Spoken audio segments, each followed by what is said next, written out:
10 inch முறுக்கு மந்த்ரா கடலை எண்ணெயில நானே பண்ணுது ஒரு சேலஞ்ச்.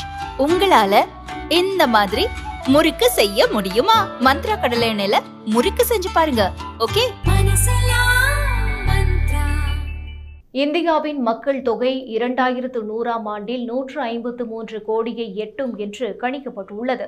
2023ஆம் ஆண்டில் சீனாவை பின்னுக்கு தள்ளி உலகின் அதிக மக்கள் தொகை கொண்ட நாடாக மாறிய இந்தியாவில் 2100ஆம் ஆண்டில் மொத்த மக்கள் தொகை 153 கோடியாக இருக்கும் என்று ஐக்கிய நாடுகள் சபையின் மதிப்பீடுகள் தெரிவிக்கின்றன. அதே நேரத்தில் 2022ஆம் ஆண்டு முதல் சீனாவின் மக்கள் தொகை குறைந்து வருகிறது. 2100ஆம் ஆண்டில் சீனாவின் மக்கள் தொகை 77 கோடியாக மட்டுமே இருக்கும் என கணிக்கப்பட்டுள்ளது.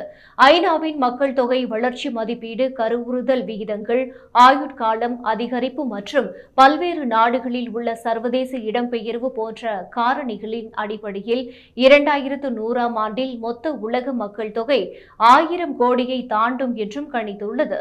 இந்தியா மற்றும் சீனாவுடன் இந்த நூற்றாண்டின் இறுதியில் மிகப்பெரிய மக்கள் தொகையை எதிர்பார்க்கும் நாடுகளில் நைஜீரியா 54 கோடி மக்களுடனும் பாகிஸ்தான் 49 கோடி மக்களுடனும் அடுத்தடுத்த இடங்களில் இருக்கும் எனவும் கணிக்கப்பட்டுள்ளது.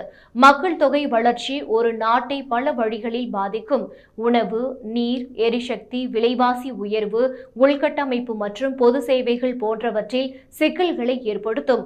அதே நேரம் நீண்டகால வளர்ச்சி பற்றிய திட்டமிடல் மற்றும் புத்திசாலித்தனமான நடவடிக்கைகள் மூலம் இந்த சவாலை சிறப்பாக எதிர்கொள்ளலாம்.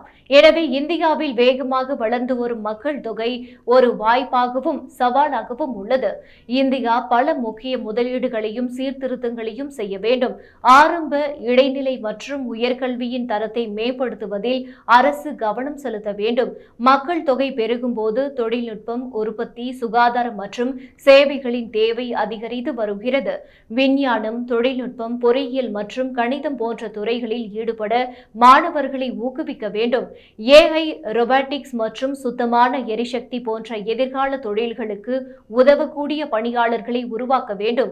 இதுபோன்ற திட்டமிட்டு நடவடிக்கை மேற்கொண்டால் மக்கள் தொகை வளர்ச்சியால் நன்மைகளை பெற முடியும் என்று நிபுணர்கள் கூறியுள்ளனர்.